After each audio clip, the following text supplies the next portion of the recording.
Hello, welcome back. We are so glad to see you, hear you, wherever you are. So glad that you are joining us. I am Karen Mayer Cunningham, Special Education Boss, training everyone that sits at the 504 IEP table to navigate and negotiate successful student outcomes. And so we are here to answer your questions and share all the wins and amazing things that are special education. So if you want to just put your questions in and we will start reading them. Good to see you guys. I know I was gone for Memorial Day. I hope you guys had a great holiday, but it's good to be back. I had my last IEP meeting today for the school year. I think, you know how you think you did? In the great New Jersey. I'm here in the hot, sweaty Houston.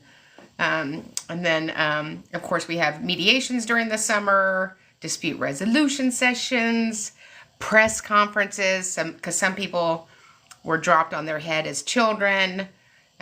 So all the things. And then, of course, schools start. We start having IEP meetings mid-July.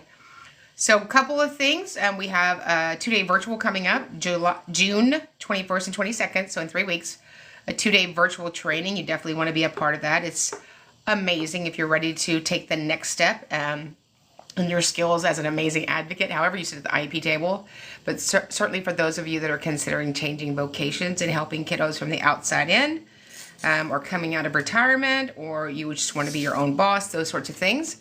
And then we have a 2-day in-person, mid-July, just outside of Orlando, so that'll be an in-person. You can come and see us live. You can see how tall I am. I'm 18 feet tall. I'm not that tall, but I'm tallish.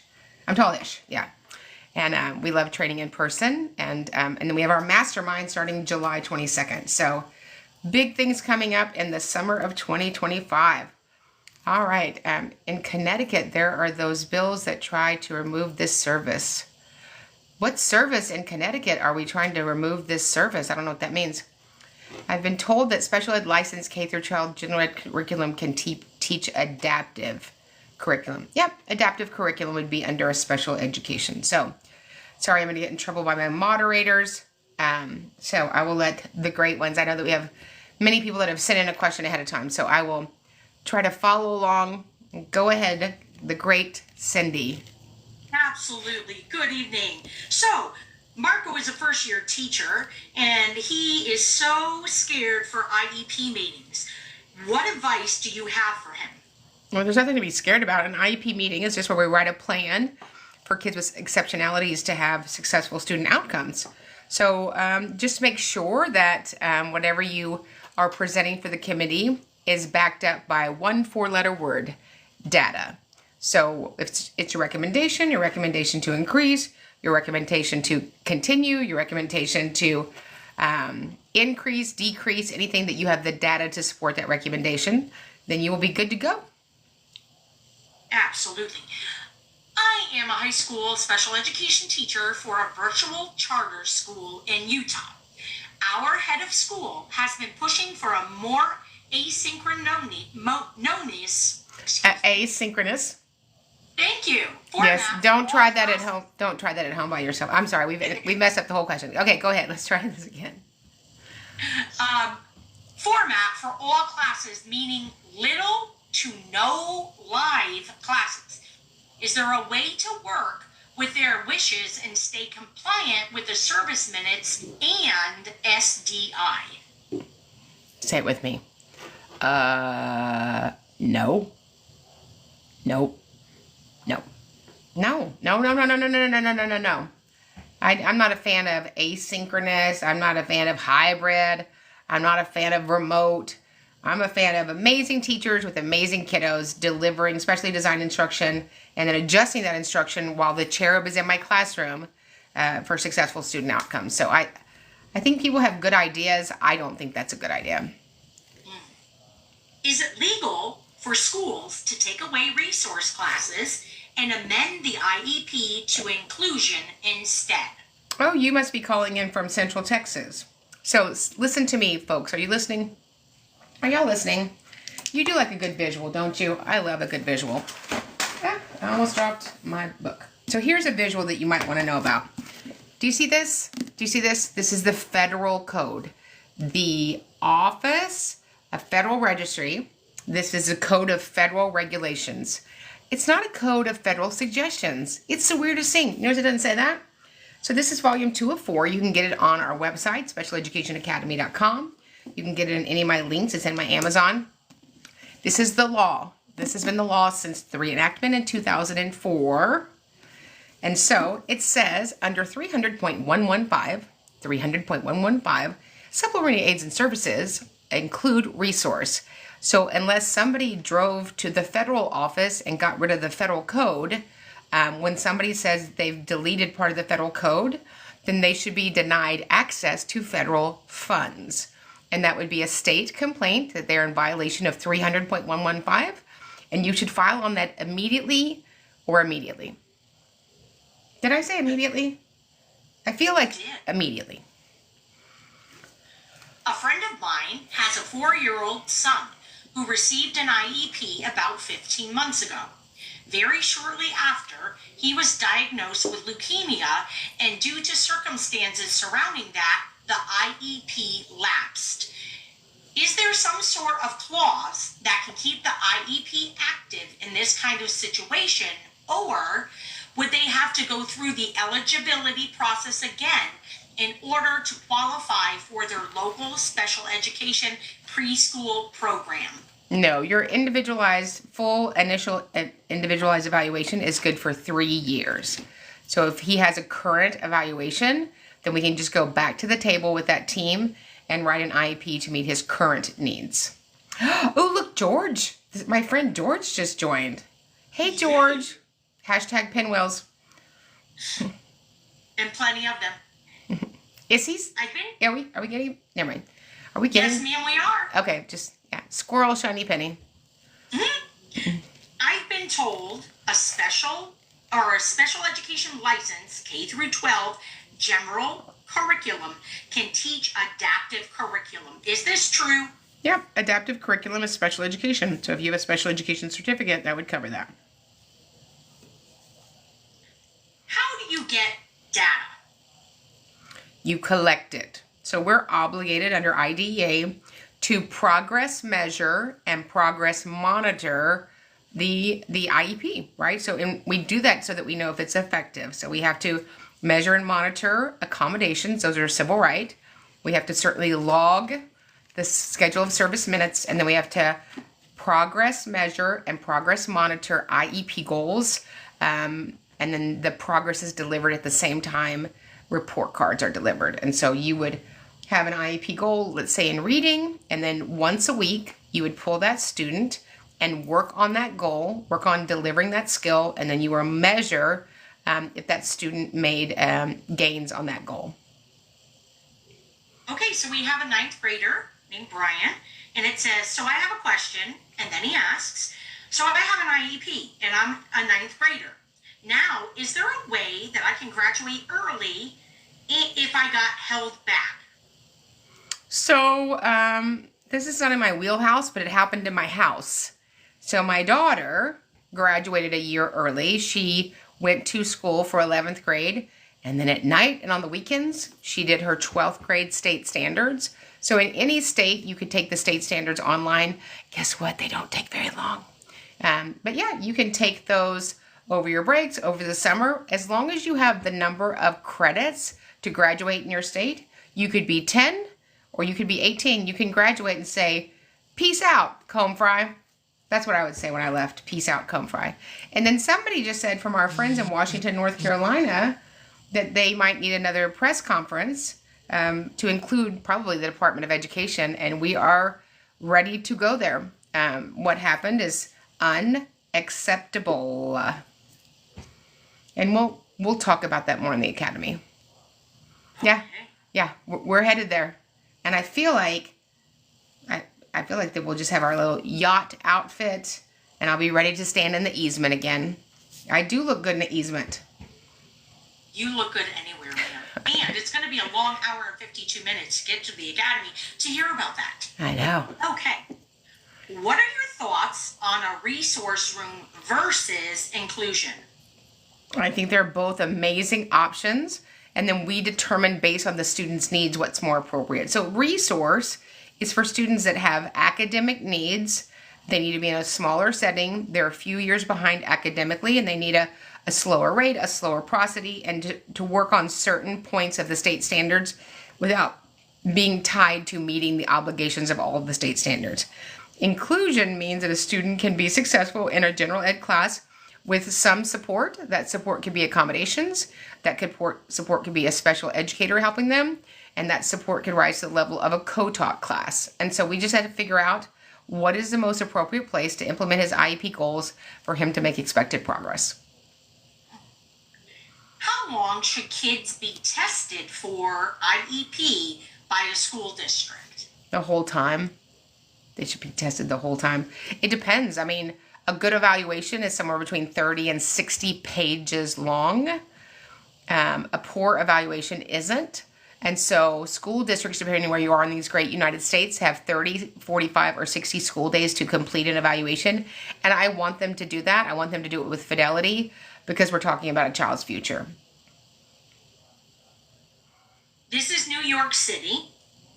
Are CPSE students who are not receiving speech therapy eligible for RSA or compensation?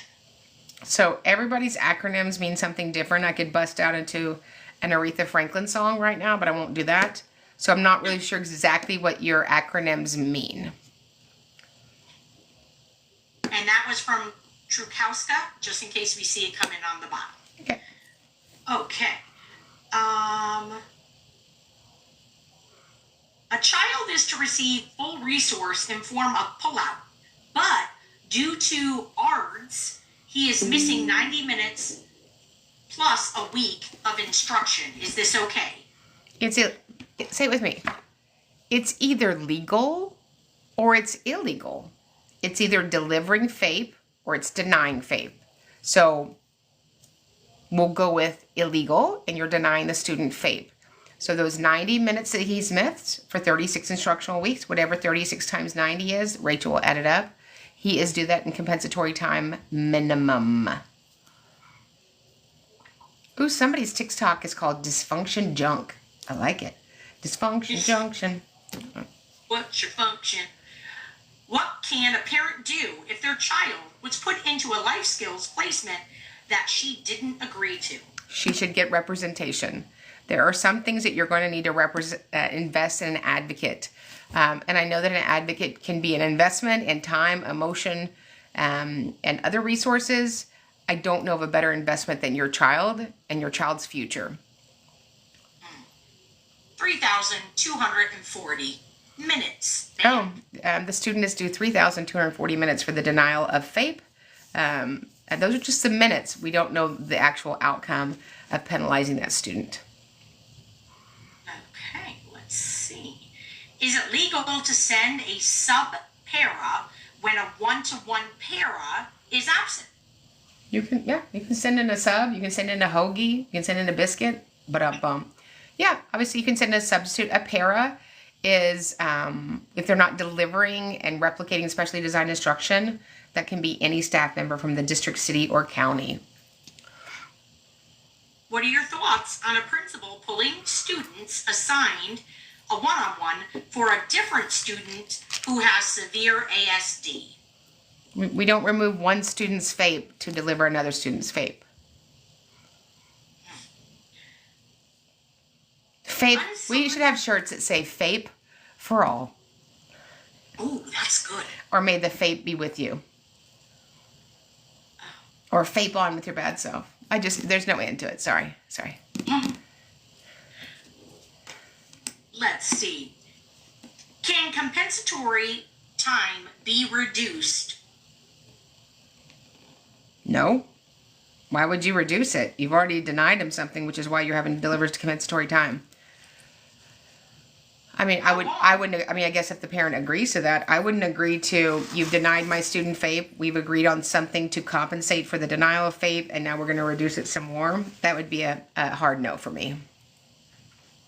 How long should IS keep data they have collected for a former student? I would keep your data for 2 years because parents can file 2 years back for a due process hearing. Somebody says, are these recording available for viewing after the live? They are available in 2 locations. Say it with me. 1, 2, buckle my shoe. Sorry, I've been trapped in a room all weekend. So you can go to the Special Education podcast. Is that what it's called? Special Education, what is it called? Special Education Academy podcast? Yes. I'm just up here guessing, or Karen Mayer Cunningham. So that podcast will always have this question and answer. And then also, it is up on YouTube the following day. So if you'd like to just hear my soft, soothing voice, you can listen to the podcast. If you would like to see my outfit selection of the evening and judge whether or not I have too much blush on, I would head over to YouTube. Or you could play them walking into your own IEP and scare the bejesus out of everyone. Oh, did I say that out loud? There's that.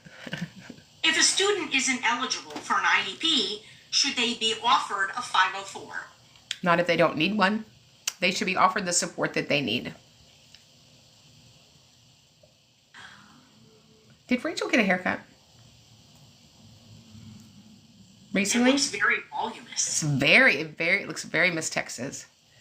Very clean. Oh, somebody just said you can never have too much blush on. Thank you. Thank you. Amen. Why do they offer a bargaining offer with compensatory services? To save money. I'm sorry. I wish it was more glamorous than that. It's not. Is it typical to lose an elective for a class to work on goals? It's illegal. We don't lose a class to work on goals. You work on the goal in the appropriate class. What are people thinking, Cindy? What are you kidding me? Yeah. Child had 1/4 of an education unaccounted for on an IEP report. What should the compensation look like? Well, compensatory time is relief delivered to the student to return them back to where they would have been had the IDEA violation not occurred. Are parents required to take abuse from students? Nobody's required to take abuse from anybody. Do parents have the right to deny placement? Parents have a right to disagree with the placement recommendation from the local education agency. If you disagree with the placement, you would reconvene within 10 days or time that both parties can agree upon. If you agree the second time, I would recommend that you do not waive your 5 days and then consider whether or not it's appropriate for you and your family to invest in representation and file a due process hearing. And that would initiate stay put, meaning that the current student's placement would continue until a hearing officer makes a determination. Are you holding a sign up for me, Elena?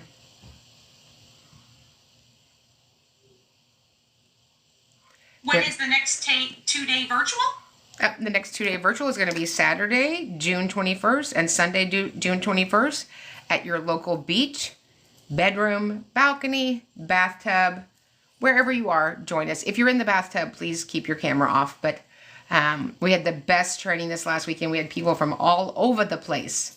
From, where were they from? From Massachusetts to California. It was amazing. Yes, we literally had Literally. Georgia was in the house. Montana was in the house. Wacky girls from Florida were there. It's crazy, I tell you. Yes. Crazy. It was good times. So the 21st and the 22nd. 21st and 22nd, 9 to 5 Central Standard Time. Of course, you get the recordings and 8,562,000 resources, checklists, scripts. It's just, if you just got the resources, you'd be amazing. But you don't. You get me, you get training, and then you're suited up and ready to roll out. And it's a great time. It's a great time. Are paras allowed to, quote unquote, handle an aggressive child or remove them when needed? What should I do if I'm told to handle it? Handle it. Any employee of the district has been trained on positive behavior interventions and proper restraint, if needed, can address the student's need. Safety is, there's nothing more important in any setting, but in a school setting, than safety of everyone. And when I mean everyone, I mean everyone. How do you determine if it's more beneficial for a student to be in resource or life skills? Sure. So children in life skills are working on functional needs. They're working on dressing. They're working on feeding. They're working on safety. They're working on functional academics. They cannot do the depth and breadth of state standards, even if it's modified. There'll probably be students that need consideration for guardianship when they're adults. And so we're working on functional needs, vocational needs, whereas a student in resource has an academic deficit and needs a smaller setting, but is just a few years behind. They can still do the state standards, just not the volume of them. Our district doesn't have resource. They do. So Wait, they. Hello. If your district is in the United States of America, they got it. I'm sorry. Was there a question? I'm sorry.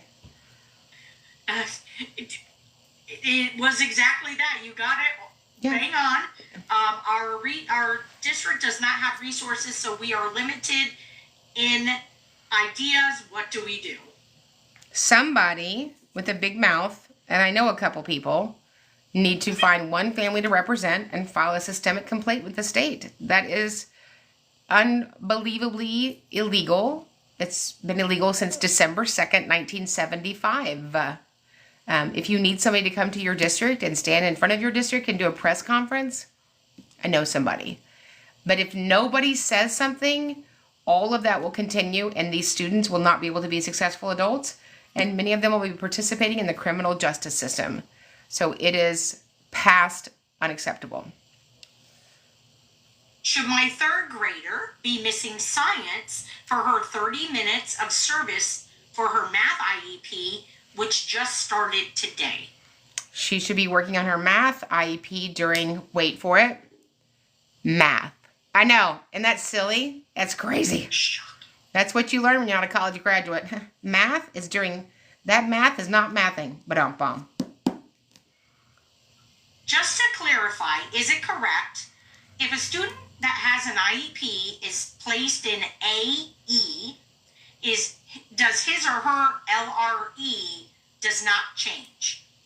Well, his LRE is where we implement the IEP. His location has changed, but you're still charged with implementing the totality of the IEP. So if you think by sending them to an alternative education placement, you're not on the hook for the whole IEP, you'd be wrong. And often when I'm in a meeting and the great school district would like to send Bobby Joe or Sally Sue to an out-of-district placement, an alternative setting, I say that's not a problem. Just want to confirm, Principal Modern, that all of his IEP will be implemented every day. Well, not all of it. Okay, well then we'll go ahead and stay at school then. Can the SPED teacher, who also teaches general education, be the SPED teacher and the general education teacher at an IEP meeting? If the student is between the ages of 3 and 5 and the student is participating in ECSE, Early Childhood Special Education. Other than that, we're going to need to find another friend to be one of those people. Can placement of an eligibility be changed? And if so, what are the steps to take? Eligibility is not a placement. An eligibility is a determination that the student has met a federal criteria of one of the federal eligibilities. Placement is where we have decided after we did a whole IEP, we did prescriptive, puffy, pristine present levels, amazing annual goal to address all of their unique circumstances, appropriate and needed only accommodations. We had a great conversation about the least restricted environment, and we determined what their schedule of services is. It says, I have a question about Washington schools. I think it was, can we answer questions all over the United States? Well, if you're in the Kodiak Islands, Miami-Dade, Brewster, New York, Los Angeles, You got a question, we'll answer them. Hi, my son has a behavior goal, but they suspended him without following the IEP. What do I do? So I would ask for an MDR, Manifestation Determination Resolution meeting. And we are charged with answering one of two questions. Was this action and behavior connected to the student's disability? And number two, was it a failure of the LEA to implement the IEP? Can a SPED student be pulled from one general education class to take a test from a different general education class? And that would be fine. If that's where the student maybe receives small group testing, individual testing, that's fine. Here's something shocking. I'm not sure if you know. We have never been trained on proper restraint. That would be a problem if you ever are required to restrain somebody, because you certainly don't want to do it wrong, because not only would you hurt the student, you could literally permanently injure yourself. It's usually the adults that get hurt quicker than the dysregulated student. So I would ask your leadership, this is what you would email: Dear Buttercup, we would like to be trained in proper restraint usage should we ever have to use it on one of our students. Thank you, and Karen says hi.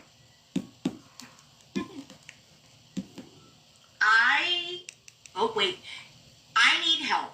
Can paras be left with students that have aggressive behaviors and BIPs to be left alone? I mean, certainly a parent can be alone with a student for a period of time. When you say left alone, I don't know, is that for the teachers going to lunch? Is that for we're doing independent work time? We're working on arts and crafts? The para cannot be with the student all day long being their instructor. During my son's IEP, a teacher shoved my son to redirect him to go in another direction. What do you think I should do? I would ask the principal to please make sure that that teacher that is dysregulated never puts her hands on my son like that again. Is there a difference between just life skills and academic life skills? No. I mean, we call life skills a bunch of things. We call it AA, SDC. They're receiving an alternate curriculum. So there's two curriculums in a state. Say it with me. Two. There's the general ed curriculum, and there's an alternate curriculum. And we certainly can modify the general ed curriculum for kids that need modification in general ed or resource. But in a self-contained setting where they're delivering an alternate curriculum, it's been called life skills forever. We like to change names of things to make it sound better or different or I don't know what. But if your student is receiving functional academics, they are in a life skills setting. Many people say thank you, that they love you, and that they need you in their district. Well, call me. I can come. I have frequent flyer miles, and I love an airport. I love an airport. What if I don't agree with the BIP? I have reconvened 5 times, and I'm not giving up anytime soon. Well, do you disagree with the BIP or you disagree with the FBA? So if you disagree with the FBA, the Functional Behavior Assessment, you can ask for an IEE, an outside independent educational evaluation, to replace that FBA. I don't know what parts of the BIP you would be disagreeing with. I'm assuming the interventions to mitigate the behavior. How do you get parents to realize they need an advocate when services aren't being provided? You meet them behind Aldi's and you hand them a little note and then you drive off really quickly. You know, I'm so thankful for a teacher who handed me a little note in 1997. But face forward, like she didn't give me the little note, it changed my life. So get that information to parents. You wouldn't sell your house without a realtor. You probably wouldn't make investments without a broker. You probably wouldn't change the transmission in your car if you didn't have that training. And so, just like you take somebody to the doctor with you, you need support. You're walking into a legal meeting. I love school-based members. I struggle to meet many of them that have had robust advocacy training. Having a certificate as a special educator, and I know this is going to hurt somebody's feelings, that's okay. Being a certified special education teacher does not mean that you understand these 115 statutes. It just doesn't. It means you went to school to be a special educator, and that's great. But an advocate knows and understands the federal law, the letter of the law, the application of the law, and the spirit of the law. Their state statutes, the obligations to implement an IEP with fidelity, the legal obligations under OCR for a 504. They're two different things. If a student's needs cannot be met in a public charter school, can the school refuse to accept them back? So charter schools are wonky. That's an illegal legal word. I would never, never, ever tell one of my clients with an identified child with a disability who needs an IEP to put their student in a charter school. I've just had way too many experiences. Charter schools are amazing, but whether we like to say it or not, they're schools of choice. And rarely are they going to have special education staff members that can deliver a whole IEP. They usually have some amazing, nice lady or nice man who is a special educator, and they're running up and down 3 floors trying to serve kindergartners for 5th graders all day. They don't have the hands to serve our kiddos. Is a classroom observation required to determine if a student is eligible? Well, we don't need to observe a classroom. We're the school. We know what goes on in the classroom. We would observe the student. Okay. Is the parent asking for an observation? Is that what the question is? I don't know. That's a great question. It's by no nickname. So if you see it coming in through the bottom. No nickname. What types of compensatory services do I ask for when there is regression throughout the year? Yeah, so that's sort of like how many colors of blue are there. So that's something I would certainly have to do a records review to determine that. I've had compensatory services that have lasted 6 years in settlements, and I've had compensatory services that were just a few hours. So it would depend on the acuity of the loss, the egregiousness of the denial of FAPE, and what we could do to mitigate that. How do I handle a nurse who's refusing to follow feeding orders provided from the doctor? I would reach out to the lead nurse for the district. Whoever's in charge of nursing for the district, that's their supervisor. Somebody said 6 years. Yep.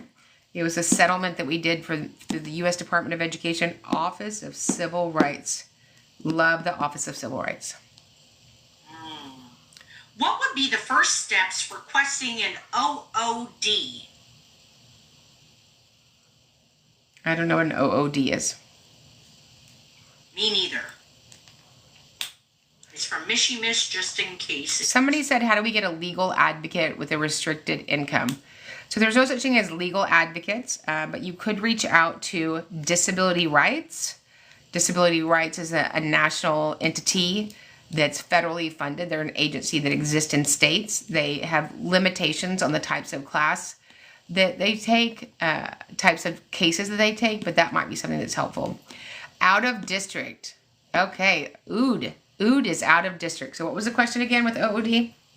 Oh, let me look. Hang on one second. What would be the first steps requesting out of district? So it's not first steps. It's a little bit longer of a process than that. You're going to need representation. We do that all the time. You have to have the data that supports that. You also have to have a place that could receive that student, that could bring about change. So there's that. So somebody said that Disability Rights has closed their intake line for the time being due to federal funding. So I would just like to say for the record, can I say this for the record? Yes. Okay. There hasn't been any funding reduction since fall. All the funding comes in October, I believe. So, should I have said that? I don't know. Should I have said 90 of the things that I've said? Yeah, so I don't know why that would be closed. Where do you send questions to be answered? You can put them in the chat. You can join Special Education Academy, where we meet every Monday night at 8 p.m. Central, where I train in series, and then we open up for questions. That's really where you want to ask your questions. Special Education Academy.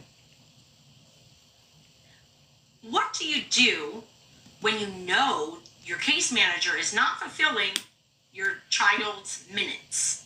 File a state complaint.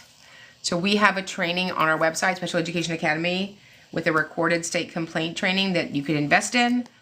You could reach out to us. We have a team of nationwide advocates, and we file state complaints for clients all day long.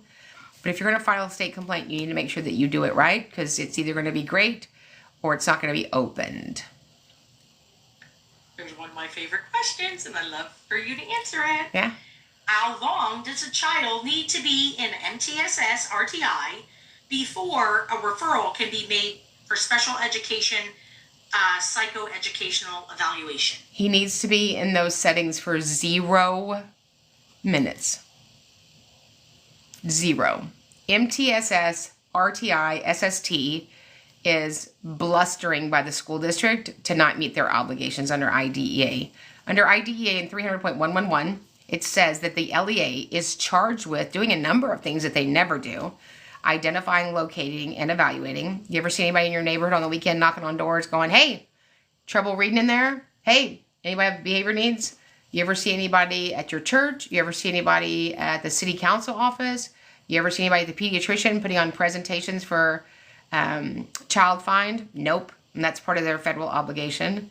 But I digress. But the law says that they are charged with identifying, locating, and evaluating children who who have suspected disabilities, who may be in need of special education and related services.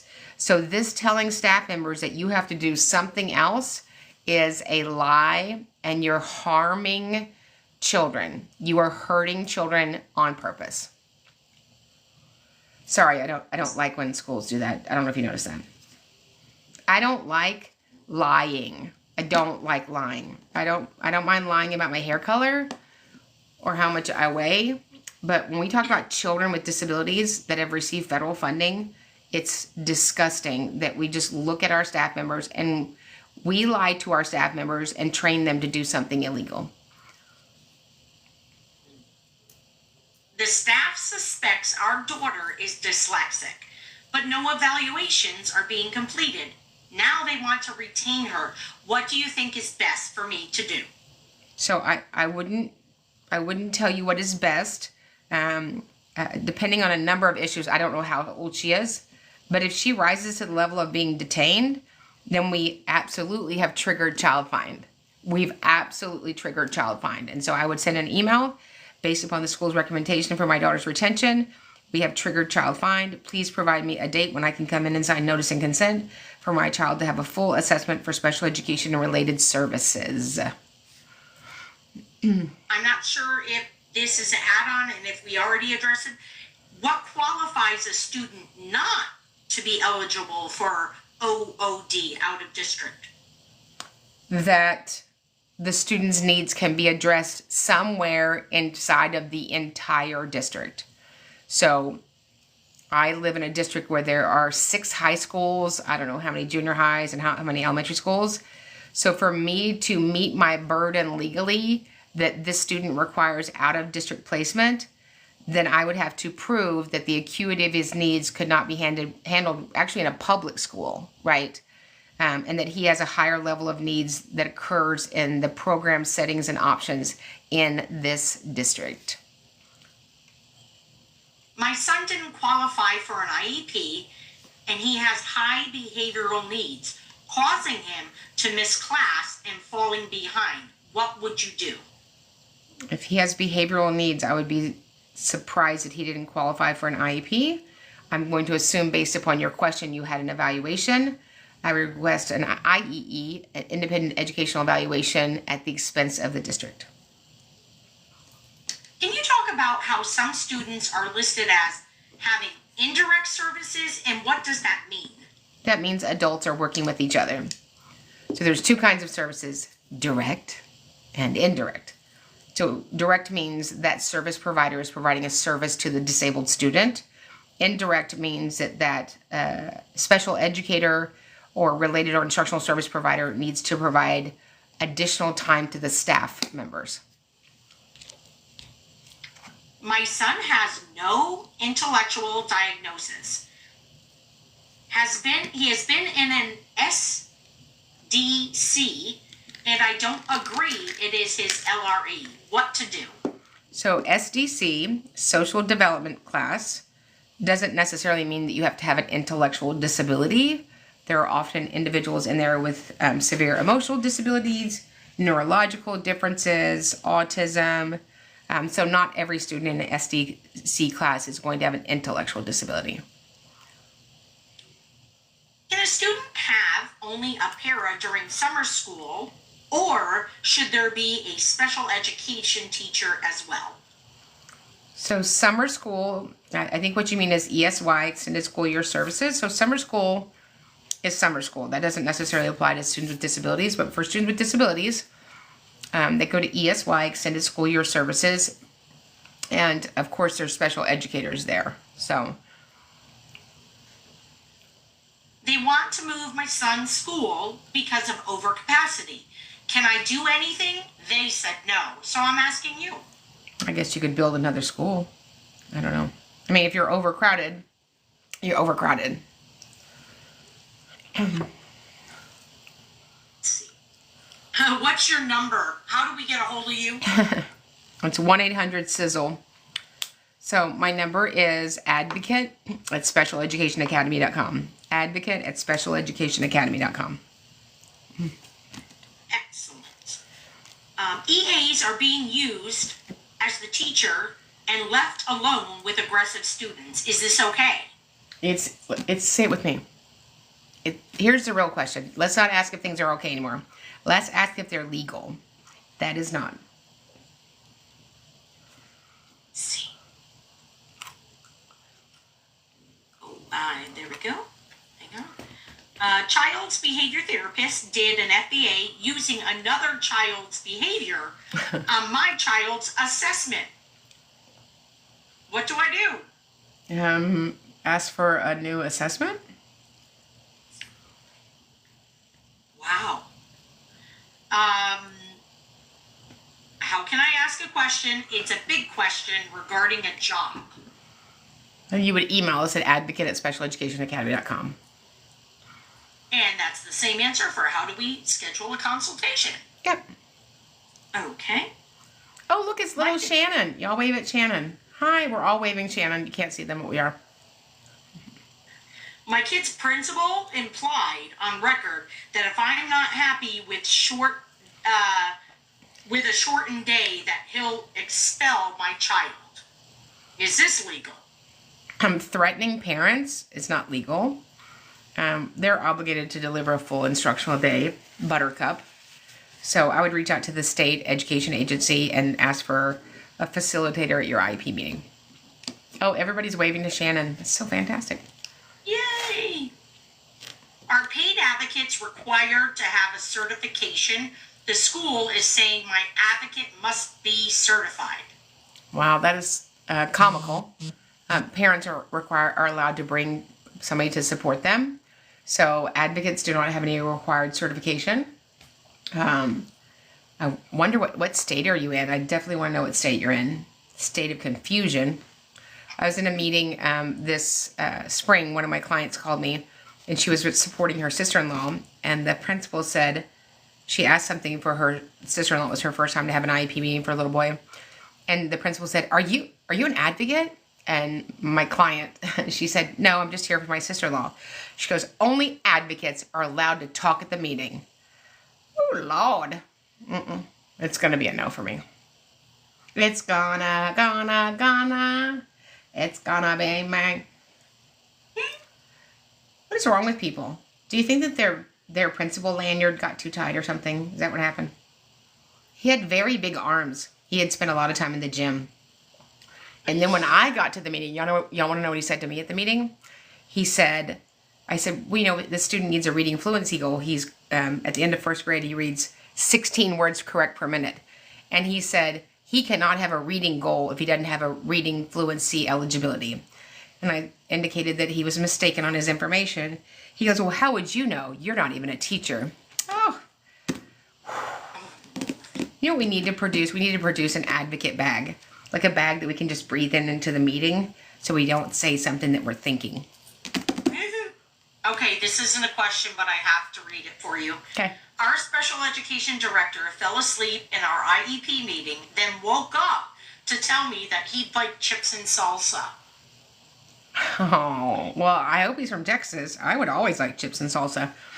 I had an IEP meeting, and then we had to reconvene, and the Spanish teacher fell asleep in the IEP meeting, and we'd actually taken a break, and you know when you turn all your little cubes off, just his cube was left, and he was like, he had fallen asleep on his chin, and then he woke up, and he was like, I'm here, alone, in the Matrix. And then he fell asleep at the second meeting. I said, if we could get all the attendees to be awake during the meeting, that would be great. Just awake. It's going to help you participate. Okay, and our last question. Why do children who are low across the board not qualify unless they have an eligibility? So children don't qualify unless they have an eligibility. However, in Child Fine 300.111D, the end of that, it says that a student does not have to be listed by their eligibility as long as we know that this student is in need of specially designed instruction and related services. So there's always a way to get a student qualified. I would say if you're not going to qualify him, you're just going to let him fail the whole time. So anyway, we'll see you next week at Ask the Advocates. We're starting VIP at 7 p.m. If you're a full-time advocate and you would be interested in information about that, just send us an email. And then, of course, you are all welcome to join us on the amazing, Fantastico Special Education Academy at 8 p.m. Central every Monday night. Remember, we can get right with the child. We get it right in every single setting. We'll see you guys in the next training.